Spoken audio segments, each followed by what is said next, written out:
Welcome, everybody, to episode 61 of PT Shop Talk. On today's episode, we talk about a wrap up of our leadership summit and a little bit about our strengths and Clifton Strength finders and how we take that into account. And we finish up with our top 5 clinical or patient care pet peeves. With me today, as always, is Nick Doling, Jeremy Van Klompenberg. I didn't have a very witty nicknames. Now, I will say, I think we may have lost Nick early on. Maybe that's a pet peeve. Terrible Wi-Fi is a pet peeve. He's back. Yeah. He's back. He's back. I know. He's back. Always something. Yeah. He was just in a trance. That's his focus coming out. Oh, that was it. But I'm just today's episode is going to be what I call a Shingles Cast because I had a nice shingles flare up this week. So I've not been on top of my game. So I apologize. For the YouTube folks that like to see my face lit up, I can't do my studio lights today. Really bothers the eye.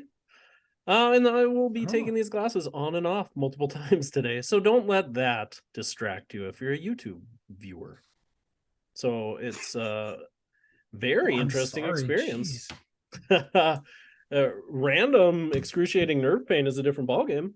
But it's interesting. I want heavy right away. You went heavy right away. No, yeah. Let's talk about it. I thought it was an interesting conversation topic because it is. I went to the doctor yesterday because I've had shingles before, so I kind of know what's happening when it happens. This is the first time I've ever had it on my face. But I went to the doctor, and they're like, "Well, what's your pain?" Like a 0 out of 10, and they do the 0's no pain, 10's the worst pain you've ever had, and it got me to thinking like. Where'd you put it? I put it at 6. But the interesting thing is my pain experience pretty low. Been pretty lucky. So it's interesting when you say like 10's the worst pain you've ever had. If you were to say that, I would say this is like a 10 technically. Yeah, I was gonna say, what's the worst pain you've ever had? Yeah, so I got to thinking about it. I was like, this is probably the worst pain I've ever had, but I know it's got to get a lot worse. Like this isn't debilitating, right? Yeah. So I mean, you're not recording a pod. You're not doing a pod if you're at 10. Right. Yeah. I mean, and I've worked this whole time. Like it kind of sucks. Like I'm a badass. Like I don't feel great at work. But I would feel terrible at home. That's always been kind of my thing. Like, well, I'm gonna be miserable no matter where I'm at. It's not physically, it's not like an orthopedic thing where I can't. There's no way I can walk on it all day. There's no way I can. It just hurts all the time. Wow. But yeah, Michelle's had shingles too. She's had short bouts of shingles. Yeah. Yeah. So in her case, how does she rate that? Because usually the disclaimer I'll give with the pain scale is like 10. I feel like broken bone, childbirth, kidney stones. Like I feel like they're all pretty close to a 10 event, from what people have told me. Like, so I'd be interested. Like, how'd she say it? How was shingles for her? I don't know. I'll have to get a number from her, but it was very, very uncomfortable. Very uncomfortable. She had the typical kind of like T7, T8 distribution. That was very, very common. So yeah, that's typically where I've had it in the past. This is the first time these little blisters on my face and stuff. Ouch. It's and typically it's not like it's overly contagious, but I can't work with anybody that's pregnant, can't see patients that are pregnant, which for my population is very unlikely. And I can't work. Is there some correlate? Am I right? Is there like a correlation with like Bell's palsy? Potentially. That I don't know. Functionally, like it's 100% supraorbital nerve. Like there's nothing else. Functionally, my face is fine, vision wise, all that stuff. It's literally like I can draw my finger across the forehead, and that's actually right there. It starts to become very uncomfortable. Right, like I can stop right there. It's uncomfortable. I get some eye. It feels like eye fullness, but I don't know if it is or if it's just that sensation around my eye that's different. We thought you're just scowling right now. Yeah, it's interesting. And like it feels feels better to cover my eye up, but I can't wear an eye patch because it's too uncomfortable. You do look like an angry Bruce. Yeah, Yes. right. Oh, I can't imagine Bruce Valanche being angry. I was gonna go there earlier, and I thought that was too soon, Nick. Well, my beard's getting just more Sorry. and more Valanche. I should have waited too. I should be more patient. That's okay. So yeah, I thought that pain scale thing was interesting because I would say up to this point, I mean, the last time I had shingles was right up there. I broke my finger once. That really didn't hurt at all. That was all swelling. Like, Doling, where would you put your quad tears? Yeah, I was just asked about that with a patient. We were talking about that with the new eval. And I said about 8. I guess I would. I mean, it was not. I mean, the points. Was that like boom 8, or was it 8 and then like was that 8 lasting, or was it like a bam? First time it lasted probably half an hour. Okay. And that's where I got pretty nauseous. And second one was more like, it's weird because I was on my own. The difference, instead of being surrounded by a group of people helping you out, I was by myself, right? Yeah. And maybe the need, I don't know, to just kind of like stay focused helped keep it like, I mean, it hurt like MF like right away when I wiped out. Getting back up though, you have to like get your bearings, figure out how, like, it's like snowing. I'm in the middle of like this snowstorm in this parking lot. Like, okay, I gotta think fast here, and how am I gonna get there? I try it. It was pretty painful every time I attempted to get in my truck and see if I could, enter the driver's side and see if I could drive. And that just wasn't happening because every time I bent the knee, it was excruciating. So I still I rated it like an 8 because I guess I perceive other things to be potentially worse. Yeah. I don't know. I was still functioning. I was still able to like keep my bearings. Yeah. So the nauseous was on the first one. Yeah. The first time. Okay. Yep. Yeah. I wondered if that was like a response to being like, I know this is happening again, like if there was any of that, or if that was a calming thing in a way, It was, I mean, not calming, but like, at least.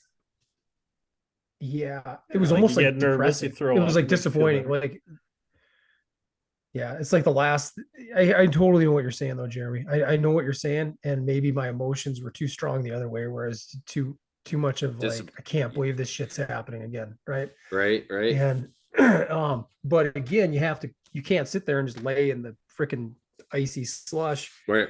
You got to get up and you got to go. So, I mean, that was, I guess, how I would define it. Don't recommend it to anybody if you're thinking about undergoing that. And maybe it's a foreshadowing to later on. I'd put it at an 8. Most people put it at a 10 because I have a high pain tolerance. Okay. Yeah, that's good. Yeah, I don't know if you knew this. Yeah. I don't know what other people would say. I've been told this. Yeah. 98% of people have a high pain tolerance. It's wild. That's wild. It's pretty high. I struggle because I usually underestimate my pain. I hear that one a lot. Yeah. Oh. Yeah, I felt like I was pretty accurate with it. I was like, it sucks. I can work on it. But, there was a few times yesterday and today even where I threw up from it. But I don't know if that's like systemic from like the shingles, virus. Wow, yeah. Because I got like, I have a low-grade fever and everything from it. So I don't know. And nausea is a pretty common thing with shingles. But again, I don't know if that's pain related or just immune system response. Obviously like your GI system must slow way down because you're trying to fight this virus. It's pretty nasty. But you're not do you feel any spike before that? What's up? Stop it, Doling. Do you feel any spike? You don't even know what I was gonna ask. I know what you're gonna ask. I'm an open book. Do you feel any spike in pain before that?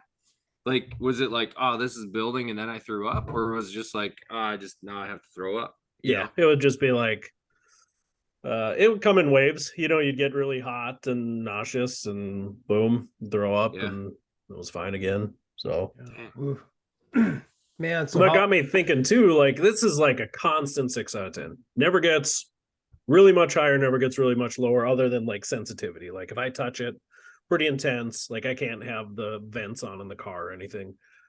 Really? But I was like, God, I don't know. I think I'd almost rather have periods of 8 out of 10 pain a few times a day than this And then constant down to a 6 out of 4? Down to yeah, right. Like that's Dang. tough too, like would you rather have back spasm type pain, Is here and this way there? worse? Is this way worse than what you've experienced in previous episodes? It's different. I was talking to my wife about that too. Like that mid thoracic stuff, that's tough because you're always wearing a shirt and you're always leaning on stuff. So it was like that burny, itchy in the back quite a bit. And like for me, historically, it came right across my nipple too. So like my nipple, that rubs on stuff all the time. And I still have pain. Whose Like I could doesn't? still, yeah, right. I'm Yeah. just usually with my patients, that's probably a pet peeve of them. It's rubbing them. But that Casey's here. pain's You weren't sensitivity running is marathons with the herpes nipples, Oh, shingles nipples. shingles nipples. Post herpetic neuralgia. Yeah, I have that to this day. I mean, the first time I think I got it was 26, and I still like if I rub across my chest, I could tell that like little 3/4 inch gap super sensitive. Doesn't hurt just in sitting, but I'm hoping my face isn't going to be like that. But that first time I had it, I didn't know what it was. Like I said, I was 26. Shingles was pretty low on my radar. I thought it was just honestly, we had just gotten a hot tub. I thought it was a rash from the hot tub, like jet. Yeah. So I had this chlorine rash or something like that. Yeah. Some type of bromine. So I had a rash for a few days and I didn't think much about it. And then like the pain and stuff kicked in later after the rash had developed. Where now I think my body's kind of sensitive to it. Like I could kind of feel it coming on. Where it's like that low grade nerve pain. And then if I get on Valtrex or something, it usually just goes away within like 3 or 4 days and I don't get that nasty stuff. But the face is different just because of how much you use your eye. I think that like it's hard for me to like turn that off. And I'm a face toucher. Like I always like on meetings sit like that all the time, and that's the spot. And it goes up into my scalp, so if I scratch my head, it feels like a real bad sunburn up there. Which is weird because I've never like burned the top of my head, so that's like an odd feeling. It's not good.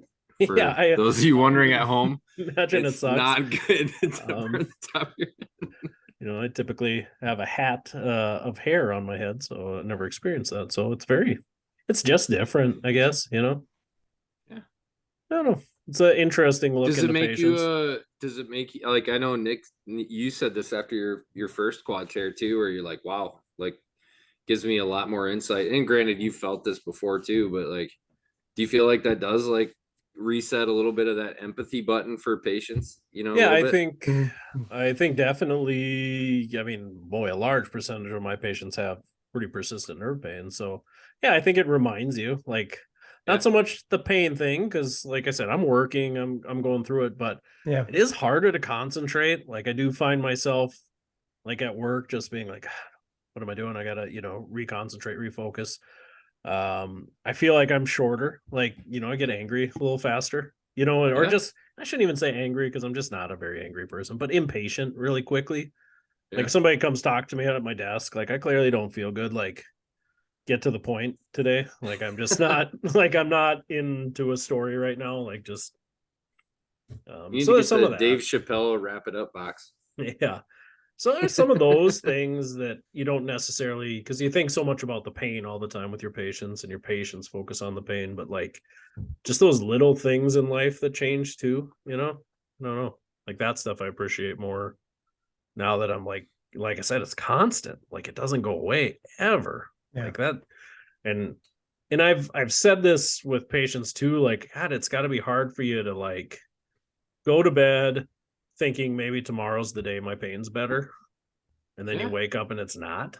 Like I even said that because I started the Valtrex yesterday, so like when I went to bed I was like, oh, it'll be better tomorrow, and like I woke up and it wasn't, and like it was just like kind of disappointing, even though I knew the Valtrex was going to take a few days. So like I can't imagine what that's like every day.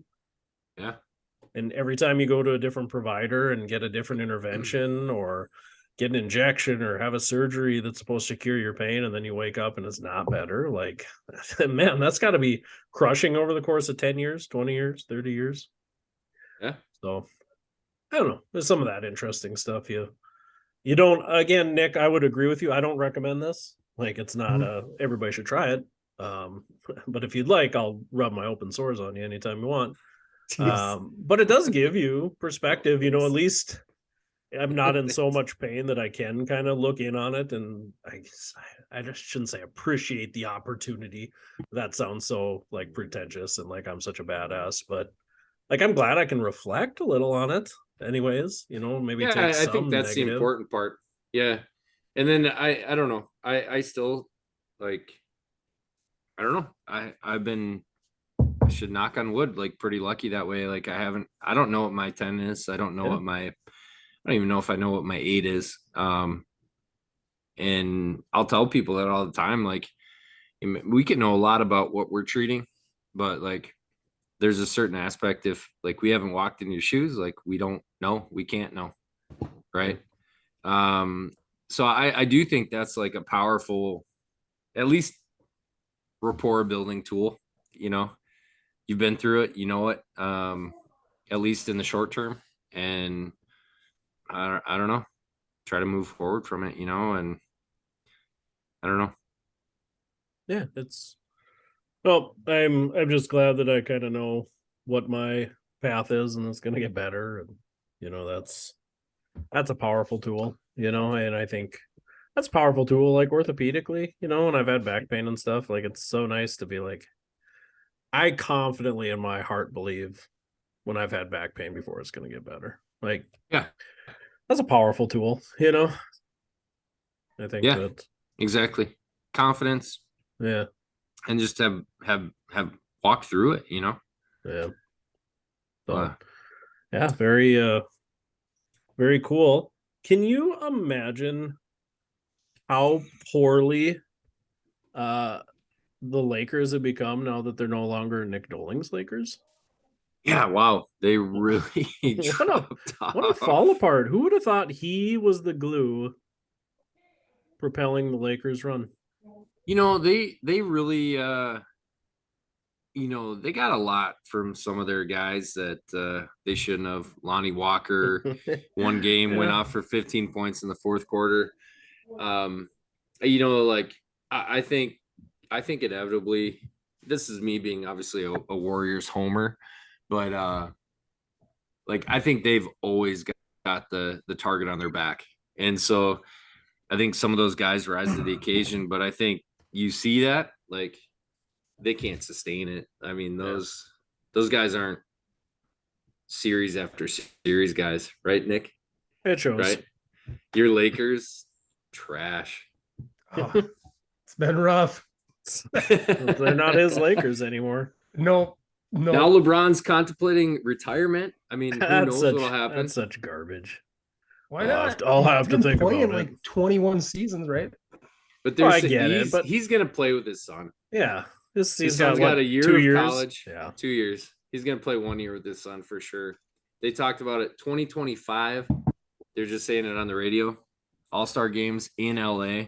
They're like, there would be no bigger like retirement party than 2025. So, but then you have some guys that are saying like, maybe you should take a year off and just recoup and then come back. And I don't think you will.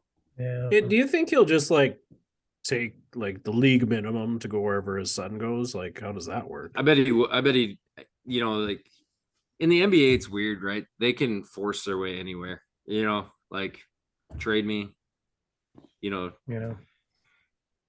I can't imagine I would assume he'll get drafted. They're assuming that like they're pegging him right now at like a 9 or 10 draft pick. So you'd be at a. He's that good right now. Yeah. Okay. Good to know. I know very little.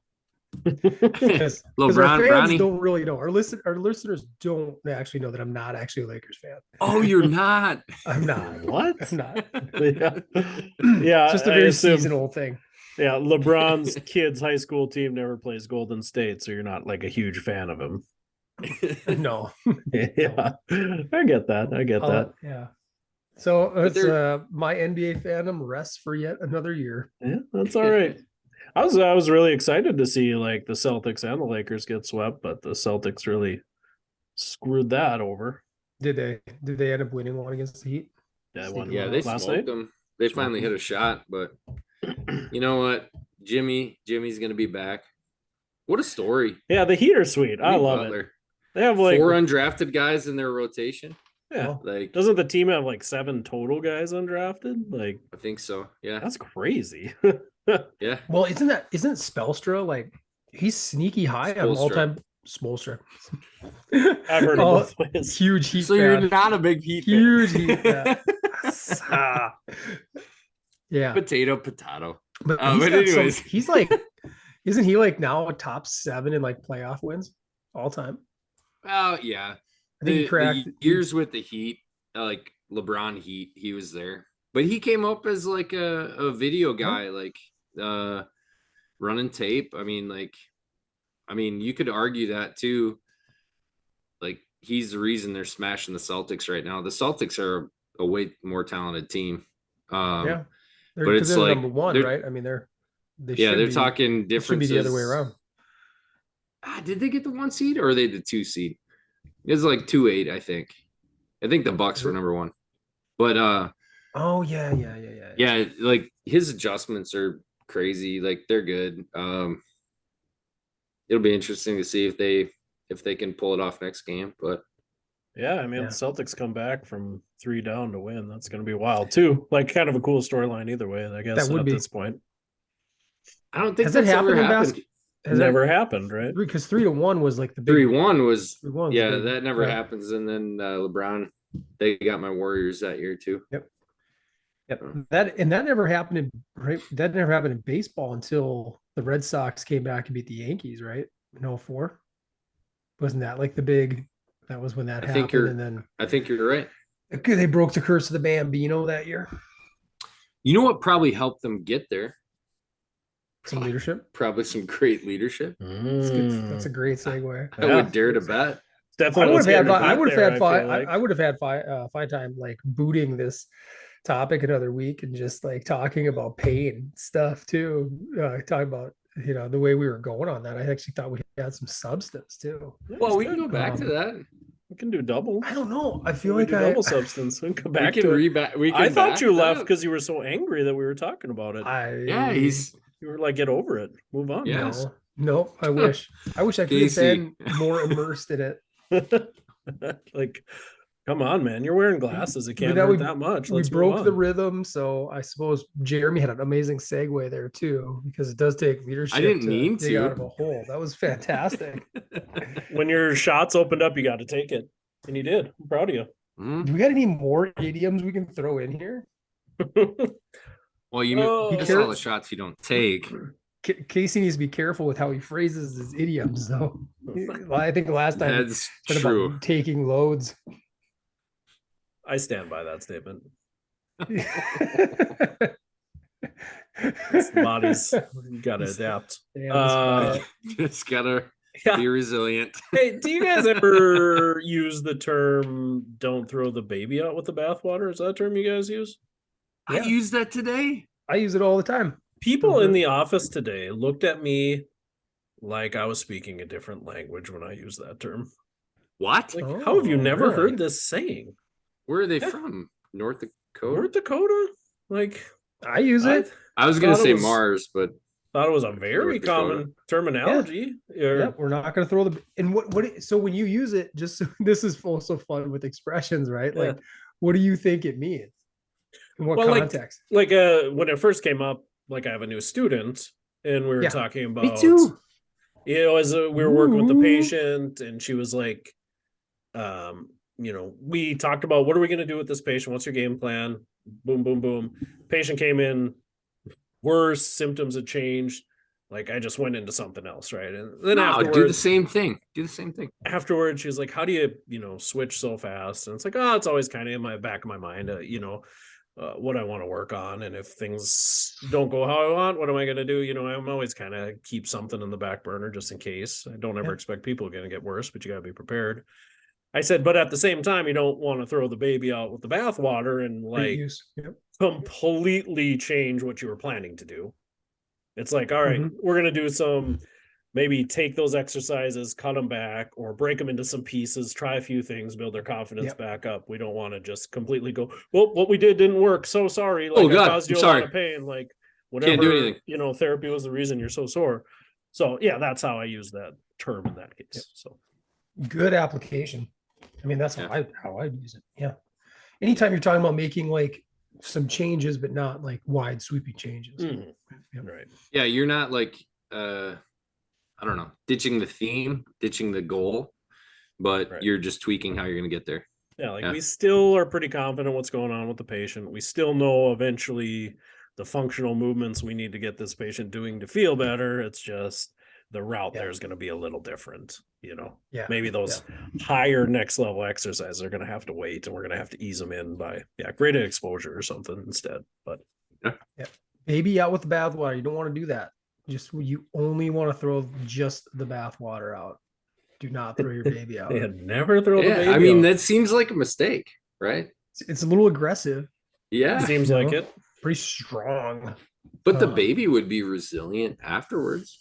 I've used it like I've used that expression every time we talk about secure care and the follow-up applications to like what changes we're gonna make, because if you go by their recommend, we could take some of their feedback, some of the recommendations, and we can apply it. Absolutely. There's always some nuggets of looking in the mirror there, but we're not going to apply all the broad sweeping cost containment measures that they would go on, because their pendulum's completely on the opposite end. What you could almost like veer into like friggin' ridiculous negligence. But correct. So I think every time I've talked about it is like, we're not going to throw the baby out with the bathwater when we're making these changes. Yeah, we're gonna take some criticism, and we're going to adjust where we're wrong and where we need to document better. But we're not going to go ahead and make complete system-wide process changes, like how we schedule and I don't know, things like that, things of that nature that are a little bit more robust. Well, and even we're only seeing them for 15 minutes. Yeah, even how you treat, right? Like, I hope you're confident in what you're doing is the right thing. Like, if somebody comes in and says, well, we had to, deny this one chart because of this one thing, you go, I have to completely change what I'm doing. Like you should have some conviction that what you're doing is right. Okay. Yep. Yeah. Yeah, or if you have a clinic that's completely one of the dialogues I've heard from the Minnesota APTA payment group that I'm on was, hey, they want to throw out, well, some clinics operate and like some clinics have lower threshold amounts because they're like seeing patients like one time only, or they're wanting on and the patients fall off the schedule. I'm like, wouldn't you rather have them be more effective at what they're doing than have a high volume of one and done? Oh, but then we'll pay for an MRI and surgery after they don't find conservative care effective. I mean, makes sense. Yep. Because PT is we're the reason why the healthcare systems, we're draining it. God, it would be fun. I just bought a new golden throne. It'd be fun when you sit through those like audits to be like, can you pull up the patient's like entire insurance claim? Like, see where we're at, Absolutely. Can you pull up their insurance claim from last year when they weren't getting therapy? Like how many ER visits they had, how many surgeries they had, like, can we look at the big picture instead of my $800? Anyone listening out there, just so you know, Secure Care's threshold for what they deem to be overutilization for a commercial payer, which means like Blue Cross Blue Shield in North Dakota, Minnesota, is over $1,000 annually. So $1,000 over 12 months of healthcare and physical therapy spending is what they deem to be overutilization. So if you happen to have that, just keep that in mind there. But yeah, what is the average? Like you going for an MRI, like right now, that's, I think it's $1,800 right there. Oh yeah. At least. Yeah. I mean, like, and you could go get Botox injections. It costs you $1,000 for your headaches, every 3 months. Yeah. Surgery, go in and have a back surgery, have a multi-segmental fusion. That's a 6-figure process with that. 150. Yeah. I mean, yeah. Cortisone 2 shots days? in your knee and your shoulders. I mean, those things are already And we're passing talking, our threshold. and they're wagging the finger at us for $1,000 over 12 months. So that's the stuff we deal with. But as a good leader, you got to navigate, right? Bring it back. It's literally a pain in the ass. Yeah. That's fair. Yeah. Yeah. So are we talking leader? Do we talk leadership? Do we? What do you want to I do? think we got 44 into this. You want We to got a like little it? time. You want to do like a break apart instead of the whole thing just based on time? You want to talk about like using strength finders, what that meant for you guys, let's what not. your strengths were? That You might be wanna- a little too boring? inside baseball Okay. right now for all the listeners. As of right now, that could be a whole nother pod. How about we? You're what if throwing we the just baby go- out right now. We did it. Yeah, we. Let's not throw the baby out with the bathwater, though. What if we just do Talk what we did? leadership at all. As I think we had a very nice summary wrap up of our CE course when the feet hit the ground. So maybe we do a summary wrap up of the leadership summit. Things we like, things we maybe Yeah. could have done without a thumb, and then we give it a thumbs up or thumbs down at the end. What do you guys think about strengths-based leadership, like overall? Like, what was your takeaway from that? Like, is it good? Is it bad? Is it just one piece of it? Like Piece. personally It's a for piece. you, Yeah. I think for me, it's probably like good to recognize people's strengths and like playing to strengths. No doubt there. I think there's some inherent danger in like going whole hog into that and going, this one employee is really good at this. This one employee is really good at that. Yeah. Which I don't think was the point Save some of bathwater even. yeah, baby. what the point of it was, but I think there's like some inherent risk in that based on your leadership style. If you just it's a lot easier to, I think, lead and manage people based on their strengths in a lot of ways. Like, oh, you're really good at this, so that's what I'll have you do. So like, I think I can know what you're saying, and if I'm wrong here, I'll use an example, but correct me if I'm wrong. Oh, we will. So let's say you got a leader whose big strength is wow. Okay, yeah, right, because wow is a strength. We all heard about it that one. repeatedly. Is But it wow they're or not- woo? Is Woo. it Woo. It's woo, Woo. not wow. Oh yeah, Yeah. woo, I've never heard of wow. woo. You Not have quite a the leader Flair. that I wish it wows was you. a Flair. Ric woo. Flair. Oh, that Oh should've went man, with that. if we had more Ric Flairs, That would have been great. Ooh. So let's say it's woo. Let's say Jeremy's number one strength is woo. But he's not Even in really my top five. But his weaknesses, his bottoms are like responsibility and accountability, strategic stuff like that. So let's say you got that leader and things, maybe they're good for like a little bit, but then over time, the job's not getting done at all. Performance completely lacks.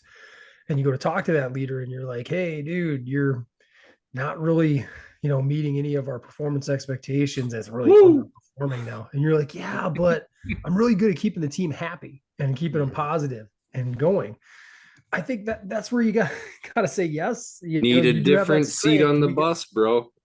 we need to leverage that strength into accomplishing the goal because it's not really getting done.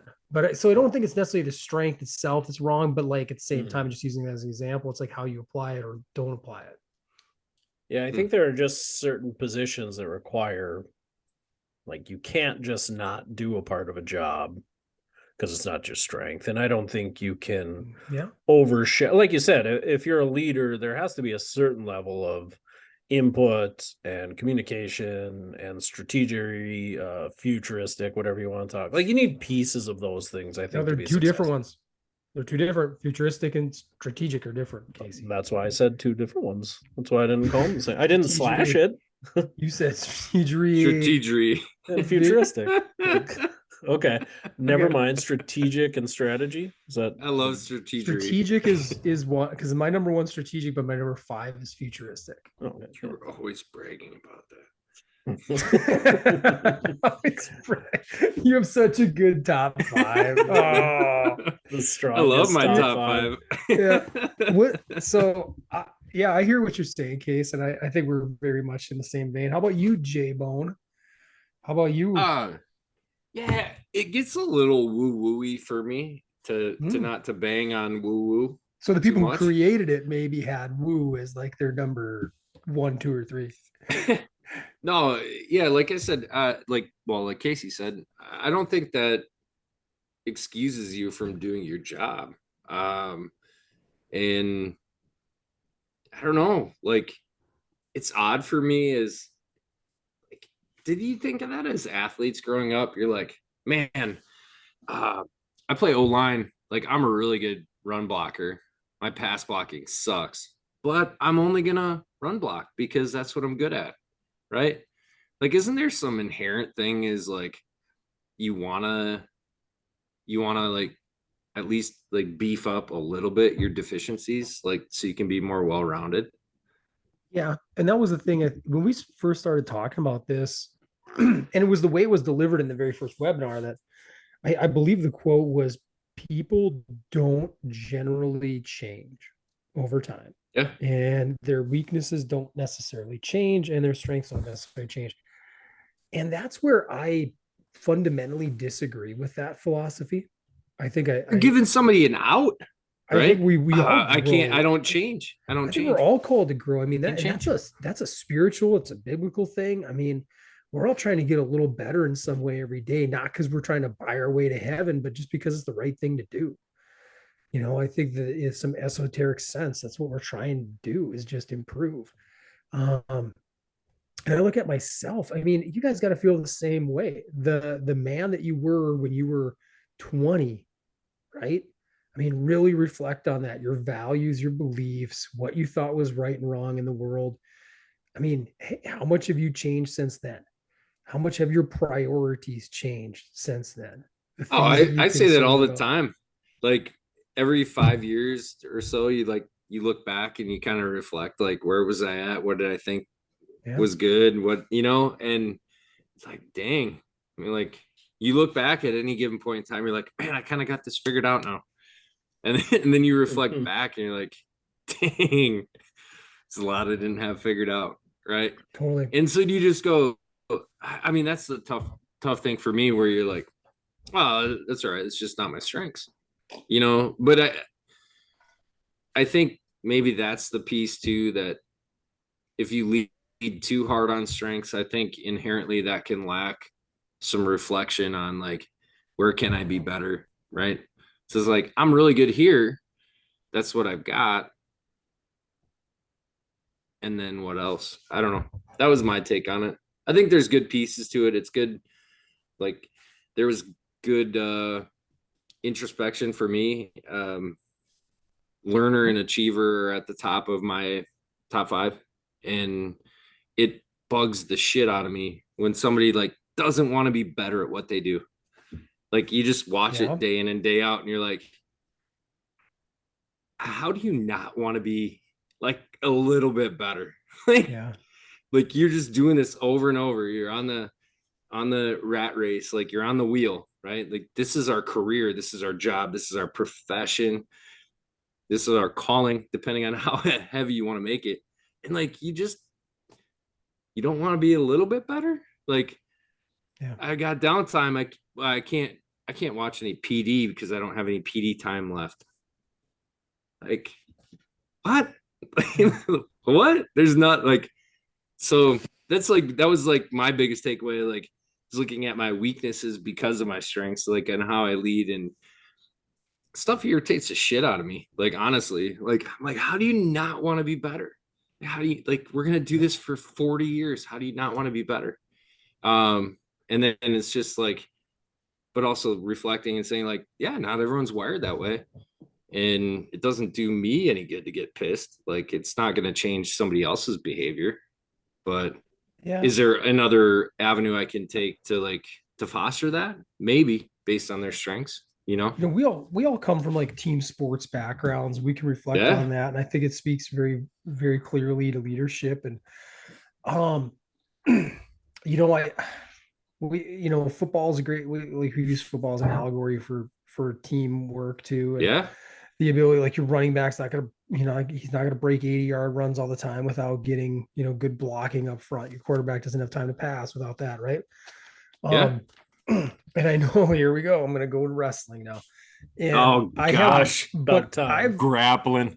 But without getting in the weeds of wrestling, the fact that it is a really strong hybrid individual performance mixed with team scoring, it lends itself very well to professional workplace. I feel responsibility taking, and I think that when you go through that and you realize, like, for the large part, we can control what we can control, right? So my match, I can control that, right? But I can't control, like, if you're 2 weight classes above me, I can't control your outcome, other than preparing you in a practice, right? Working with you and trying to make you better there.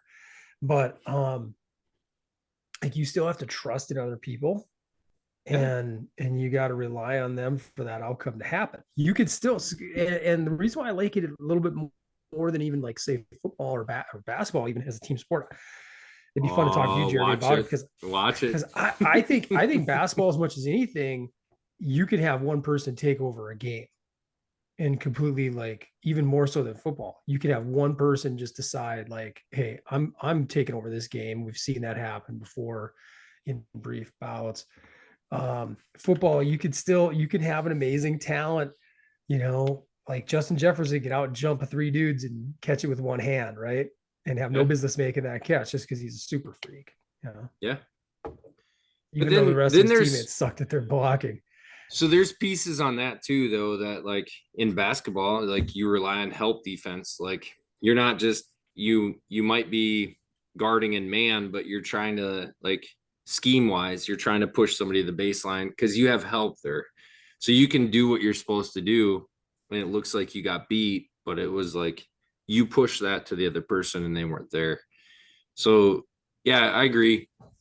Individual outcomes, like, you can probably change that a little bit more in basketball, but there's, on the defensive side, a lot of that, like, trust. Like, I did this because you were here, right? And that's like any team sport, right? Like, that's the crux of it. That's why I'll always be a sports guy, no matter what it is.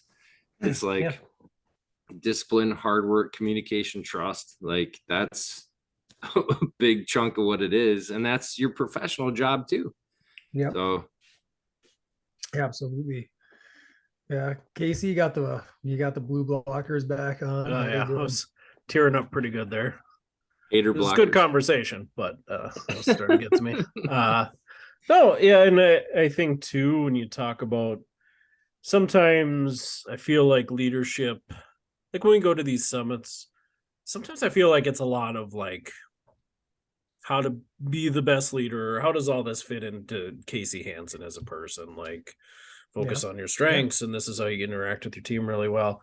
I was wondering too, like, how hard do you lean on your team to go, hey, this person's the best person to go speak in public. This person's the best person to go to the fair. Like, I have a hard time always leaning on that person because they're my strongest person in that. And if I don't give staff opportunities, how do they grow? How do they grow? Right? Like, so that's always tough too, to be like, man, you're my marketing guy. Whenever I go meet a provider or something, either I'm going or you're going. Like, and I get the opposite end of the spectrum. I'm going to have staff where I'm like, hey, I need you to go give a presentation on something, and they're going to be so damn uncomfortable. Like, they might get to the point where they're unsatisfied with their job, So there is some of that back and forth that I struggle with too, is how much opportunity to grow do you give people? Because, like Jeremy said, bothers the hell out of you. Like, there's a lot of people that don't want to grow. They're very happy to show up and work 40 hours. How do we bring them along? I think that's the wild thing. Question for us as leaders. Like, we have to be asking and answering that question all the time. Yeah. Because we can't just throw I don't agree with that. And I know that I had a mentor, he's still around. He would always say, like, don't try to squeeze great out of good. And it speaks to what Jeremy's saying, what I'm hearing some of you, Casey, and that would just bother me. I'm like, well, we can't. I understand. I don't want to lose anybody. I hate operating in fear either. Mm-hmm. Like, if you're always afraid of losing somebody, in this fear of, like, well, they might walk out on you, shit, it happens. But you do, but you do sucks. have trends. You do have trends that you see where it's like, oh, people just constantly are like, I'd rather work with this person than this person. But right. in the big picture of things, like if somebody is like a marginal or even lower end performer, we'll say lower end marginal. Yeah.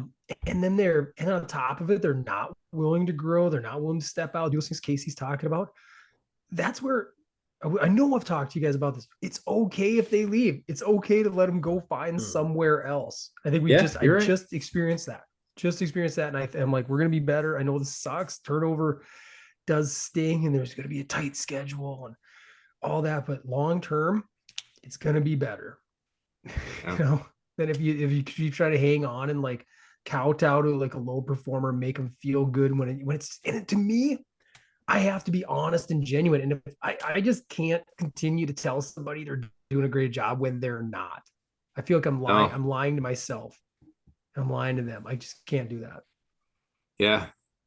I know my facial expressions. Like, I don't hide it well. Like if I'm happy or if I'm annoyed, I don't hide it well. So I try to. Yeah. But like you said, you're right. I mean, that's the piece too. Like you live in fear, like, oh man, what's this gonna do to volume? And yeah, I mean, some of those things are realities too, right? You lose a FTE in a rural area, like shoot, even in Fargo, right? It can be tough to find the right fit. But it's also that other side of the coin where it's like, yeah, but in 6 months it could be way better too, right? Like you always look at it, it's like, yeah, this is gonna be bad, but it's like, well, it is bad already, and like it's so hard to with the unknown, it's so hard to look at that and be like, but this could be so much better, yeah. And that's the like challenge. Tying to some, you're right, and tying it to some Christian leadership stuff that I've also been into lately, and that willingness to, like, what we're talking about is that trying your best to get comfortable in the storm. Yeah. Like in whatever storm of life that you're in, finding like we're all wired, especially high performers. We're achievers. We want to get out of there as fast as we can. Our goal is like, how do I get through this storm as fast as I can? And we forget that God put us there for a reason. And it's like, what, like that whole thing, what are you trying to teach me? Right? This sucks. It's painful, but what am I trying to learn in this? And then if you can do that and somehow find some comfort in the storm where you're like, you know what, this will pass at some point. It ain't that bad. Shit could be a lot worse. There's things everywhere that could be a lot worse. To your point, you get through it, and 6 months later, it's like, wow, we're a lot better. Even though we had to roll up the sleeves for a while, that was really difficult, taxing, what have you. Everybody was busy. Man, up to my eyeballs. Up to your Holy smokes! It was so full. That sounds miserable right now to be up to my eyeballs on anything. That's true. But yeah, it's wet mattery eyeballs. Like ghost eyes right now. Oh my god, brother. But it's like even when things are going good though, right? Like you talk about the storm, right? Like we've talked about that ad nauseum. But it's like even when you have a good month, you're like, yeah, but we're already halfway through the next month. Now what? Right? Yep. Like so it can always, but celebrate when you're on that side of it, you can always feel like a storm, right? And you're right. But what have I championed you the most over these last few years? Like, just enjoy it though. I wish I would have enjoyed those things a lot more. Like, it's just solo ownership type of model. It's just a challenge in the thick of it to enjoy it, right? It is. That's like the challenge is like to stop and like have that perspective. That's one of the great the challenge. One of the great all-time Tony Robbins quotes that I still like to lean on is like, when he talks about the idiom of someday we're going to look back and we're all going to laugh at this. And it's like, we have that ability as human beings. We're wired to understand and identify that, but yet we can't application. We can't make we can't apply it. We can't make that connection to say, yeah, let's laugh about it now. We're going to get through this. and then we can laugh about it later too. But like in the moment, we're just so wired to fix it. We're like, well, I gotta fix it. And in order to fix it, I gotta be dialed in. I gotta be like ultra serious and And you know what? Like, and I do say this regularly to our patients. Sorry, Casey. We're just freaking dominating you right out of this conversation. That's probably for the best today. But it's like, honestly, that's one of, like, besides getting somebody back to doing what they love to do, that's one of my favorite things about this job is like meeting people all throughout the lifespan, right? And like when somebody's 87 and they're like, wow, what other orthopedic surgeries have you had? Like, 13. I don't really remember when they happened. One might have been 17 years ago. I don't know, somewhere around there, right? And you look at that and you see somebody in the midst of that, and it's like, whoa, this is a big deal, right? But then I try to apply it to myself too, right? Like that ownership side where I saw a good quote this week where it said, the only person or the only people that are going to remember in 20 years that you worked late are your kids. No. That hits heavy. And I was like, profound.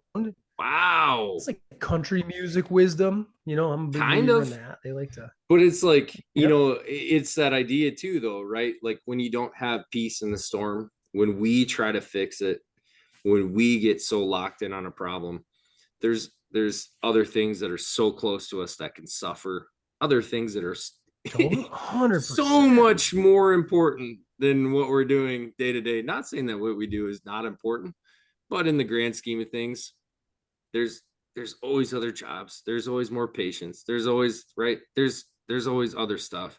Yeah. But that hit with me this week where it was like, wow, you get so locked in solving that problem. And it's like, well, am I missing the forest for the trees?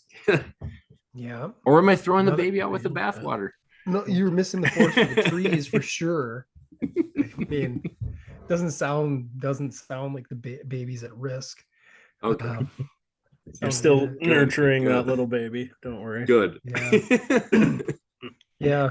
I think we could do another pod on delving into the strength finders though, maybe, and talking about that. I mean, that'd be kind of an interesting thing. Share where I want to hear what you guys' top fives are. What connects with us. Yeah. Oh. Yeah. I mean, we can do a top 5 reveal of our top 5 strengths. I have it on a sheet somewhere. Like there was 20 things that they talked about. It got off the rails. Yeah, top 5 strengths, and then top 5 like 80s action sci-fi movies. No, straight up Jeremy's alley. Too many top 5s. I was and again we can talk about that on a different pod, but it was interesting, like when they compared like what your strengths, who you would really mesh poorly with. I was like, that actually lined up quite accurately to some of my experiences. I was like, all right. Yeah, I saw a couple that did you. And then there was a couple that I was like, oh man, I kind of I get along with that person pretty well. Like, so there, some that were right on the money, and then some that were a little shocking. Yeah. And I would say I was pretty lucky. Like pretty much everybody I deal with on a day or weekly basis was all like either neutral or good. So I was like, okay, that's nice. That's nice. So yeah, I really apparently I don't get along with harmonizers. Why do you hate harmony? Yeah, I don't know. I don't necessarily. I don't have any hate for harmony. Sometimes it's nice to have some peace. Team Discord. Yeah. Soak it in. In. Enjoy the harmony, Nick. Well, speaking of Discord, what bugs you in patient interaction? I got great. 5 things for you. Jeremy is just 2 for 2. He's cooking with gasoline. Yeah. Yeah. This is what happens when I move into a quiet role and just let Jeremy shine, huh? I'm sorry. You just gotta go. I think we got a new producer. 61 episodes in, Jeremy. I'm sorry. Casey's just fuming. I'm so sorry for you, bro. I am too. I gave you the opportunity to grow, Jeremy, and you have taken it on wings. Thank you. Thank you. You're welcome. So before this, you would say he was weak. He's grown now. He had areas to improve. Well, we all do. Right? No, it was not his strength. It's gonna be tough to put it back in the box, Casey. That's Sorry. All right. I'll let you edit not his episode strength next. That's the next step. Get to do the engineering. Well, Casey, do you want to take you by all means you jump back in, take our viewers on this journey to the next step, to top 5. Yeah, so today we'll talk top 5, I guess, patient interactions that are kind of pet peeves for us, or client interactions, or however you guys want to look at it, whether it's how you interact directly with the patients, or maybe how the departments and the patients interact as a whole. Probably be some obviously variability in interpretation on this and what bothers us. So it was interesting to think back on things, because there are certain things for sure that you're like, that is so annoying when they do that. But then, like, as I got to thinking about the list, and I'm like, I'm gonna have to talk about this in front of people. I don't want to seem like a total butthole. So I kind of went introspective a little bit on it too, like how much of my pet peeves are created by myself. So I took those out. So I definitely leaned heavy. Bring back the original list. Bring it back. We need some Discord. I think my and I would say probably in the last 5 years, my pet peeve list has changed exponentially. Yeah, Nick, he's harmonizing right now. Yeah, he's I hate this guy. Really grinding my gears. But I do think a lot of like my early on pet peeves in therapy with my patients, anyways. Now I look back on them and I'm like, oh man, like I probably got more frustrated with my patients than I needed to, or maybe didn't understand where they were coming from as I become more empathetic in my life. So definitely changed a lot.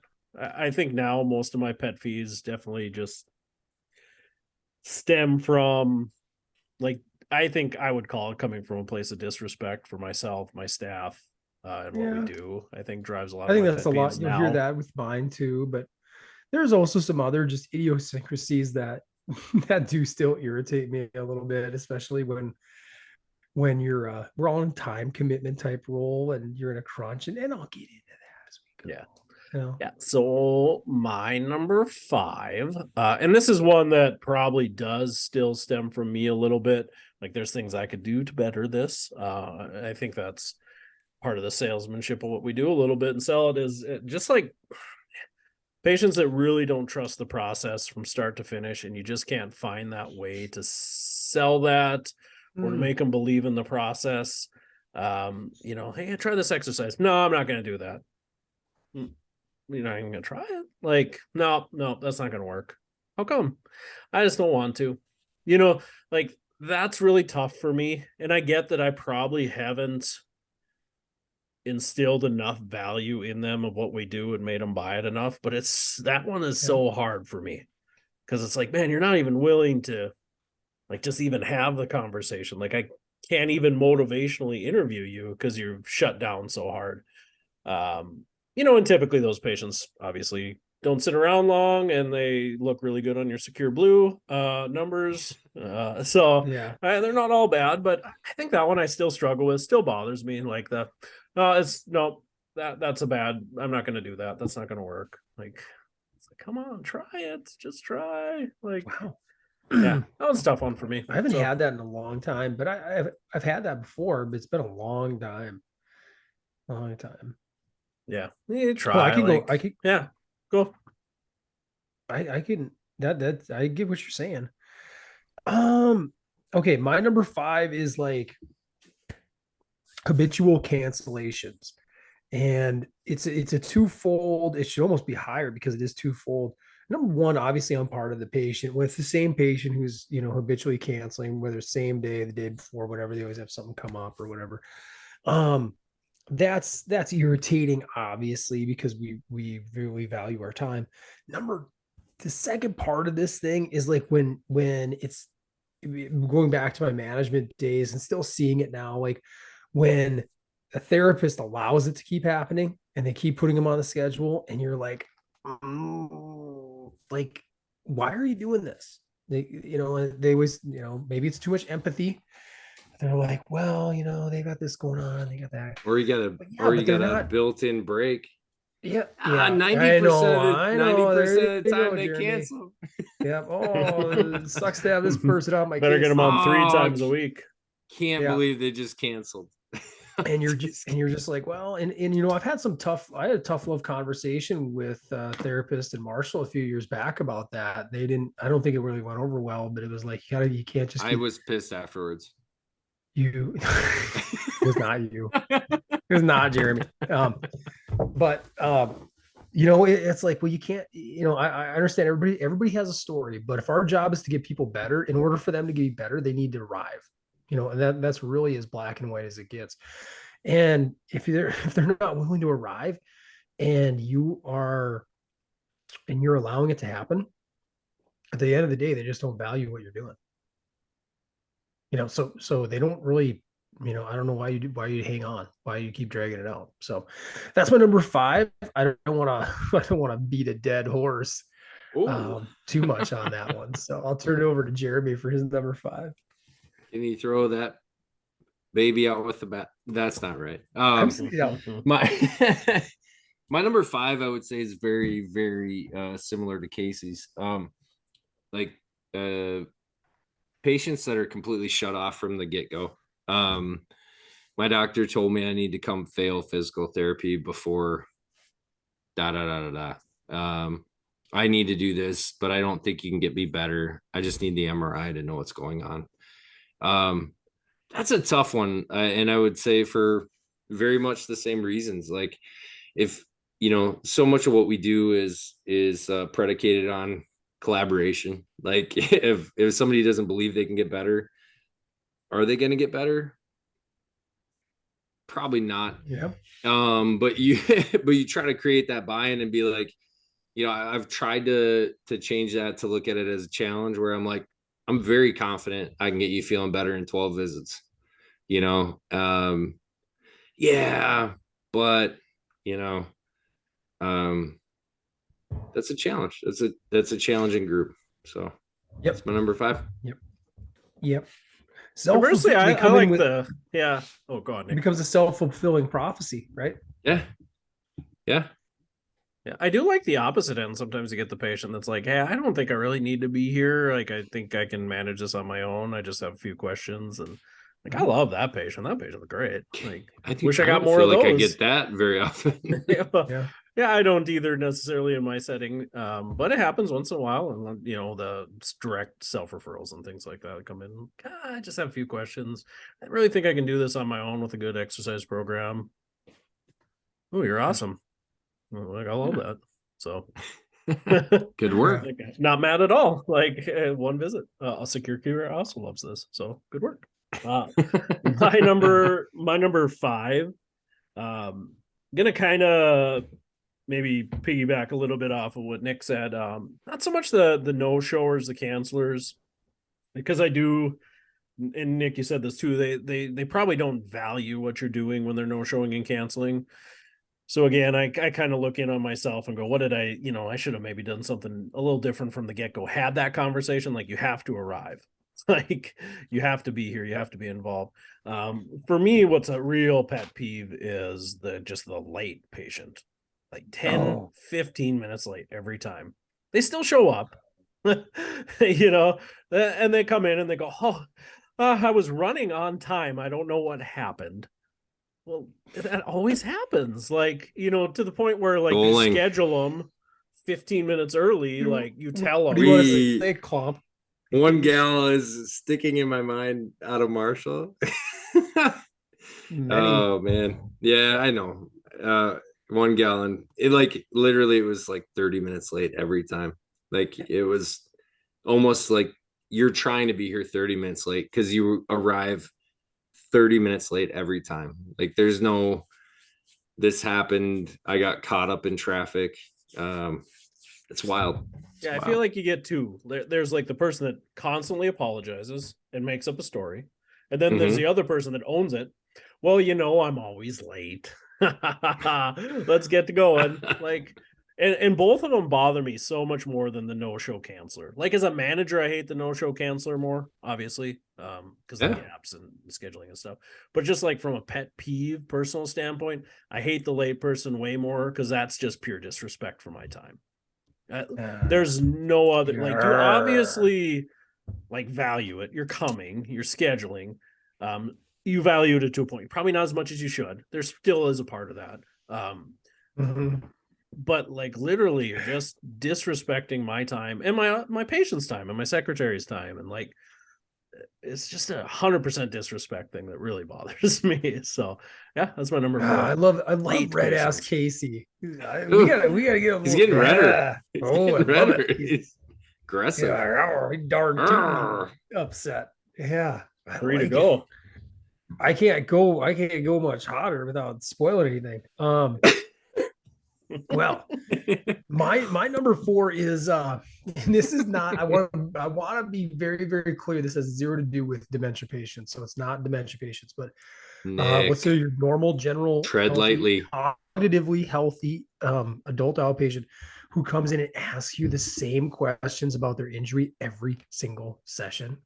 And they want it like, why does it hurt when I do this? I'm like, okay, like I've said, 9 times before, this is the mechanism of why this happens, or why does it bother when I create internal rotation with adduction and impinge my shoulder? Well, probably stop doing that because it's not good for your shoulder.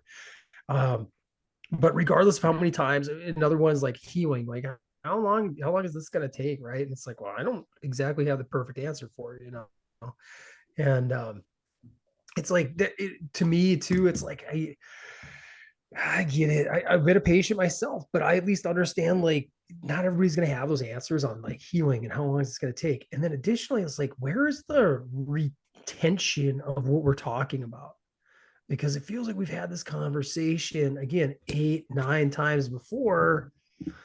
They don't have your memory though, man. Zip it. That's bothering me. It's a strength. That's my number 4. You just say like photographic memory. Repetitive questions each visit. Like the superficial learner, right? Like don't really care about this, but you tell them, right? Like, well, this is good why. Questions. Oh, okay. Yep. Like, does that make sense? Yeah. Yep. Like, they just don't take it in. And then like 3 days later, they're back and they're like, same exact thing, Yeah. That is a tough patient too. And you look at where they're at on the whole contemplation and change cycle, right? Like they're just stuck in this, like, I think I want to change, but I don't really know if I want to do the pieces to change. Like that's a tough place to be. And there are not many of them out there. I mean, I feel like the majority of patients, it's easy to connect with, but they're out there and they stick out. And I actually had one yesterday, so I had to move this up to my list. Where every time I've been in Albert Lee, it's like the same exact conversation. It feels like you're in like a weird time loop, right? Maybe you are. What if you are? You're just like every time, I was like, didn't we have this conversation last week? The simulation's glitching. Before, now, are you doing RTM with this patient so they can text you every day? Ooh, you should be. Hey Nick, why's my shoulder hurt? No. See previous text. It's simple. Yeah. It's like for me, and when the nature, I'll use a very easy example. How does dry needling work? No one knows. What's the mechanism? Right? Nobody knows. So why don't you remember that? Let me point you towards the podcast on Trigger Points. You should listen to our pod. The person that came up with that was an astronaut. Sorry. So we said this could extend to staff as well, right? Yes, but it's got to be patient care related, clinical. It is, and it's probably the other side of the coin on cancellation no-shows, where you will have that habitual person, but we talk a lot about, hey, let's walk this person up. Hey, before the end of their treatment. Hey, great work. We'll see you on Tuesday at 9. Good job. We'll see you then. Hand them off to the front desk. Hey, good work. We'll see you on Tuesday. Right. And it just happened the other day too, where it was like, somebody call like no show and they're like, oh man, I thought I was on Friday. And it was just brought up like, hey, this is why it's really important, you know, to hit them a number of times with it too. Like just the likelihood that they fall off if they're engaged in their care is much lower, right? Yeah. And it was like, I mean, sometimes we just forget. Sometimes we just forget. And Jeremy and that, didn't like when you talk answer. about when you talk about like a patient not valuing your time, I can't believe how many times I've had to have that conversation with like us. Like, do we value what we do? They missed. Whatever. Yeah, but they might want good. They might want that hour off. Yeah. You don't give them any set breaks. Of course they're doing it. You don't approve PTO famously. You've said this. Yeah. That's probably why 1 hour of vacation. If you valued your time while you were there, yeah. give PTO all the time. But no, it's just like that's like one of the craziest things. I mean, like, and everybody I've hired has been a new grad, but I'm like, holy smokes, if there's any new grads out there, freaking value what we do, because if we don't, why would we ever expect anybody else to? Right? That's true. Why would we ever expect anybody else to value what we do if we don't first? So they just forgot. It's not a big deal. I just forgot. Yeah. Not a big deal. So my number 4 is just a general lack of accountability or caring. Okay. So that's fair. That fits with our leadership discussion. Casey, right. what's our top 3 look like? Top 3. Ooh, dun. My number 3 is patients that continually look for like more and more providers to add to the team, and that can play off of like the buy-in a little bit too, where it's like, well, yeah, you know, they start with therapy. Anybody else? It's not Casey. Well, and it's not so much that, like, I expect people to have a care team, but you know, they'll start with physical therapy, and then it's take care of all your needs. But then they'll be like, well, you know, I started a new massage therapist. I started a new chiropractor. You know, I went to acupuncturist. Like, oh yeah, you know, I went and checked out, you know, a different provider. I did doing this. And they're all new. They're all new, or does it bother you? Like all new, new since you've like started the case. Like within a 3-week span, they keep trying new stuff without really giving anything like time. So it's so hard because you don't know what's working. And you don't know. How do you handle that? How do you handle that? I think I have that clear conversation with them. I try to, you know, it's like if you're going to throw a million darts at the dartboard, you know, it's going to be really hard to know what's working, what's not. You know, you're stressing yourself out. Perfect. By setting up 8-9 appointments in a week. Like, why don't we just give this some try? Give yourself some free time to focus on your home exercises and the stuff we talked about, some breathing, meditation. Let's just focus, really give this thing your 100% attention and move on. And sometimes that works and sometimes it doesn't. And it's so hard. And then a little piece of that too is the patient that comes in with like this huge care team, and everybody's giving them different information. And we've talked about that, you know, from a pain standpoint, everybody's giving them a different story. And when you try to educate them, well, my doctor said this, my chiro said this, like, no, I'm not going to do that because my chiropractor said that was bad for my back, so I'm not going to do that part of your session. Or, well, the doctor said just exclusively ice, you know, I'm not going to put the heat on that you want to put on. Or, you know, like that's so hard. Yeah. Like, you're here, let's try this thing, really believe in me. Again, and that's part of the sales thing. You know, there's a little look back on me with that, but I think those are tough patients too. So look into my quarter zip. No, you're look into my quarter zip. Does this help you get rid of your massage therapist? There's a t-shirt underneath that. It might.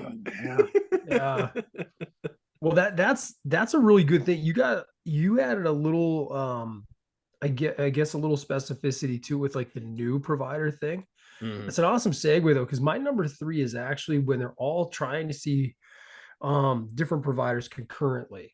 And you know, like they'll come in and be like, well, I just like this one that I had today just today for her back. I'm seeing her for her back. Good maintenance plan.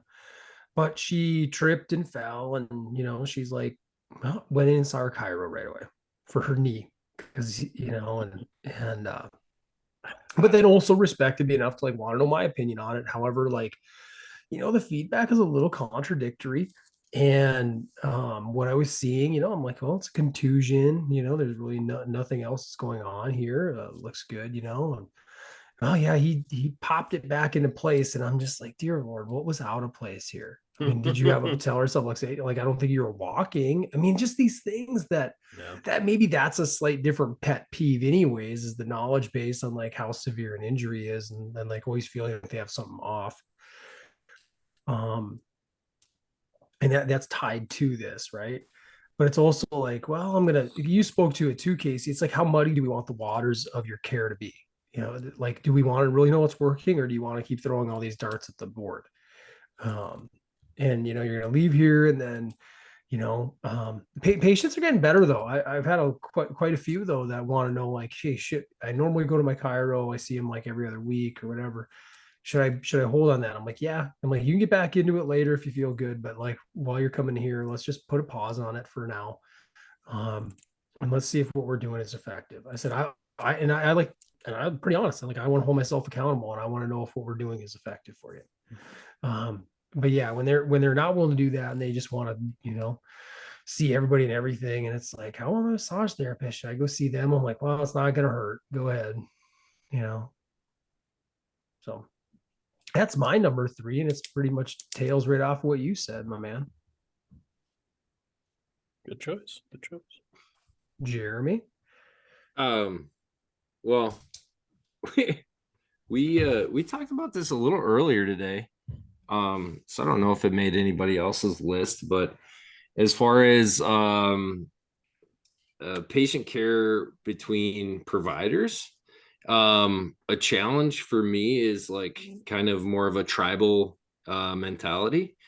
I've seen very, very few clinicians that go down a certain path, have the ability to have independent clinical decision making.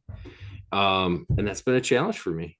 When you can't look beyond what this book says or what this training told you and evaluate that individually, that's really a challenge for me.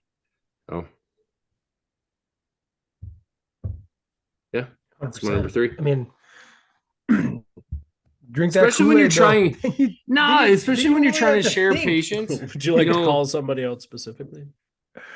No, I don't feel the need to. You know what, I've seen it almost in every tribe, man. Like in like, I don't know if I've said this on here or not. Like, that's one thing I appreciated about, I'll give EIM a shout out. Like, it was Jason Rodagero, first person I ever saw at a weekend intensive, and he had, man, alphabet soup behind his name of different certifications and things like that. And and it just like stuck with me. He goes, what is all this? Like, what's behind my name?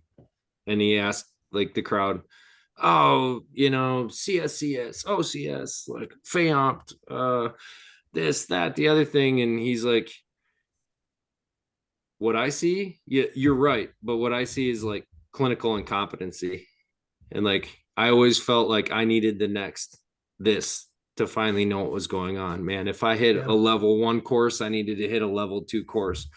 And again, I would say that too, for new clinicians, like, holy smokes, like, be an independent thinker. But then like, we have our doctorate. We have our doctorate for a reason.